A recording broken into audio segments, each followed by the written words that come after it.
Welcome back to my YouTube channel Essay Concept Learning. নমস্কাৰ মৰমৰ ছাত্ৰ ছাত্ৰীসকল তোমালোক সকলকে এছে কনসেপ্ট লাৰ্নিংৰ আন এটা ভিডিঅত স্বাগতম জনাইছো। আজিৰ এই ভিডিঅত লৈ আহিছো ক্লাস 10ৰ জেনাৰেল সায়েন্সৰ লেসন নম্বৰ 9 বংশগতি আৰু ক্ৰম বিকাশৰ কেইটামান কোৱেশ্চন আৰু আনসাৰ। এইখিনি তোমালোকৰ আহিব লগা HSLC পৰীক্ষাৰ বাবে বহুত ইম্পৰ্টেন্ট। সো তোমালোকে এইখিনি ভালকে মুখস্থ কৰি যাবা আৰু ভালকে পঢ়ি যাবা যে মেন্ডেলে তেখেতৰ পৰীক্ষাৰ যোগেদি বংশানুক্ৰমিকভাৱে প্ৰবাহিত চৰিত্ৰবিলাক কোনটো প্ৰভাৱী মানে কি ডমিনেন্ট আৰু কোনটো অপ্ৰভাৱী ৰিসিভ তাক কেনেকৈ নিৰ্ণয় কৰিছিল। যে মেন্ডেলে আনসাৰটো কি যে মেন্ডেলে প্ৰত্যেকজনৰ বাবে বিশুদ্ধ উখ আৰু বিশুদ্ধ চাপৰ গছ নিৰ্বাচন কৰিছিল। মেন্ডেলে কি কৰিছিল দুটা গছ লৈছিল, এটা হল বিশুদ্ধ উখ আৰু এটা কি বিশুদ্ধ চাপৰ গছ। পিছত মেন্ডেলেৰ গছবোৰৰ ওপৰত সংকৰণ পৰীক্ষা চলাইছিল। সেই দুটা গছৰ ওপৰত কি কৰিছিল সংকৰণ পৰীক্ষা চলাইছিল কোনে মেন্ডেলে।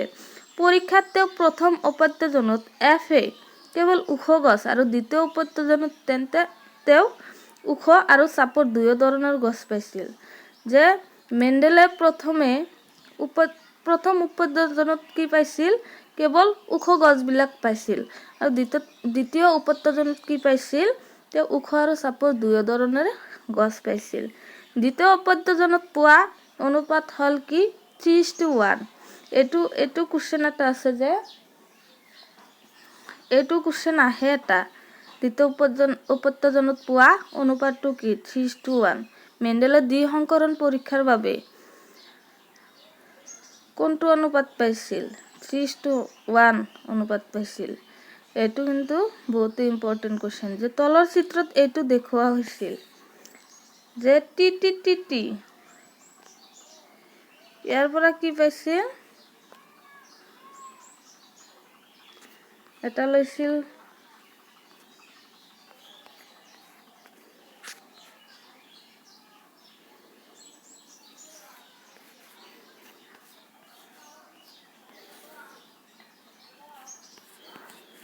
এই দুটা পাইছিল প্ৰথম উপাত্তজনত আৰু দ্বিতীয় উপাত্তজনত কি পাইছিল এই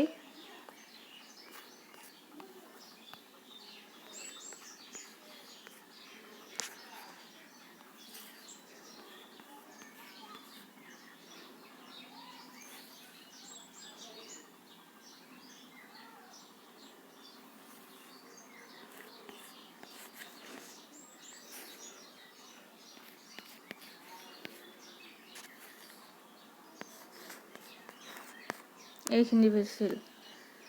সো মেন্ডেলে দ্বিতীয় উপাত্তজনত উখ আৰু চাপৰ দুই ধৰণে গছ পাইছিল। গতিকে প্ৰথম উপাত্তজনত উখ চাৰিত্ৰিক বৈশিষ্ট্যত প্ৰভাৱী আৰু চাপৰ চাৰিত্ৰিক বৈশিষ্ট্যটো কি অপ্ৰভাৱী হয়। এ গ্ৰুপৰ তেজৰ এজন মানুহে অ গ্ৰুপৰ মানুহক বিয়া কৰালে আৰু তেখেত সকলৰ ছোৱালীৰ তেজৰ গ্ৰুপ অ। এই তথ্যৰ পৰা কোনটো প্ৰভাৱী তাক ঠাৱৰ কৰিব পাৰিবানে? যদি পাৰা কেনেকৈ বা যদি নোৱাৰা কিয়? যদি এ প্ৰভাৱী হয় আৰু অ অপ্ৰভাৱী হয় তেন্তে পুৰুষৰ ক্ষেত্ৰত গ্ৰুপ হ'ব কি এ অ আৰু মহিলাৰ ক্ষেত্ৰত গ্ৰুপ হ'ব কি অ অ। গতিকে মহিলাৰ গ্ৰুপ হ'ব কি অ অ আৰু সেই ছোৱালীজনৰ তেজৰ গ্ৰুপ হ'ব কি অ। যদি অ প্ৰভাৱী হয় আৰু এ অপ্ৰভাৱী হয় তেন্তে পুৰুষৰ ক্ষেত্ৰত কি হ'ব এ আৰু মহিলাৰ ক্ষেত্ৰত গ্ৰুপ হ'ব কি অ অ বা অ এ। গতিকে মহিলাৰ তেজৰ গ্ৰুপ হ'ব কি অ এ আৰু মহিলাৰ তেজৰ গ্ৰুপ হ'ব কি ছোৱালীজনৰ তেজৰ গ্ৰুপ হ'ব কি এ। গতিকে এই তথ্যৰ পৰা কোনটো তেজৰ গ্ৰুপ প্ৰভাৱী তাক ঠাৱৰ কৰিব নোৱাৰি। মানুহৰ লিংগ নিৰ্ধাৰণ কেনেদৰে হয়? মানুহৰ লিংগ নিৰ্ধাৰণ কিদৰে হয়? এইটো বহুত ইম্পৰ্টেন্ট কোৱেশ্চন হয়। এইটো কোৱেশ্চন বহুত ভালকে চাবা। যে মহিলাৰ দেহত দুটা X ক্ৰমোজম থাকে আৰু পুৰুষৰ দেহত কি থাকে XY দুটা ক্ৰমোজম থাকে। যে মহিলাৰ দেহত দুটা X ক্ৰমোজম থাকে আৰু ইহঁতে সমসংখ্যক ক্ৰম'জমযুক্ত জনন কোষৰ কি কৰে সৃষ্টি কৰে পুৰুষৰ ক্ষেত্ৰত X আৰু Y দুয়ো ধৰণৰ ক্ৰম'জম থাকে গতিকে পুৰুষসকলে আধা X ক্ৰম'জমযুক্ত আৰু আধা Y ক্ৰম'জমযুক্ত জনন কোষৰ সৃষ্টি কৰে যেতিয়া X ক্ৰম'জমযুক্ত শুক্ৰাণু ডিম্বাণুৰ লগত লগ লাগে তেতিয়া সন্তানটো কি হয় ছোৱালী হয় আকৌ যেতিয়া Y ক্ৰম'জমযুক্ত শুক্ৰাণু ডিম্বাণুৰ লগত লগ লাগে তেতিয়া কি হয় সন্তানটো ল'ৰা হয় এইখিনি কি প্ৰকাৰে কোনো এটা জীৱৰ নিৰ্দিষ্ট এটা চাৰিত্ৰিক বৈশিষ্ট্য আৰু জনসংখ্যাত ক্ৰমাগতভাৱে বাঢ়ি যায় প্ৰাকৃতিক নিৰ্বাচন আন এটা হ'ল কি জিনীয় প্ৰভাৱ প্ৰাকৃতিক নিৰ্বাচন যেতিয়া এটা প্ৰকাৰণ বা বিশেষ বৈশিষ্ট্য প্ৰজাতি এটা বাছি থকাত সহায় কৰে আৰু জিনীয় প্ৰভাৱ হ'ল যে যেতিয়া কোনো এটা জিন এটা বিশেষ প্ৰজাতিত প্ৰকট হয় জীৱৰ জীৱনকালত আৰ্জিত চৰিত্ৰবিলাক আৰু সতি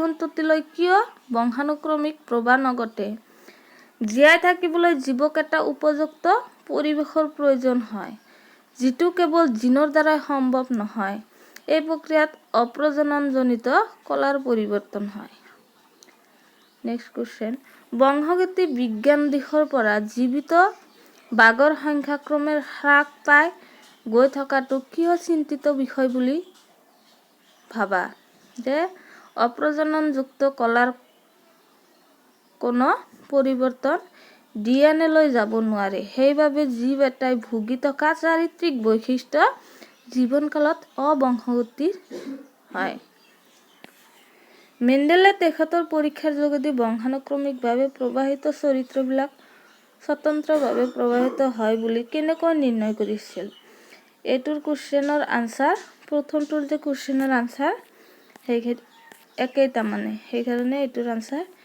লিখি দিয়া নাই এইটো লিখিলেই হৈ যাব সো ভিডিঅ'টো যদি ভাল লাগে সাবস্ক্ৰাইব কৰি দিবা আৰু লগতে লাইক কমেন্ট আৰু শ্বেয়াৰ কৰি দিবা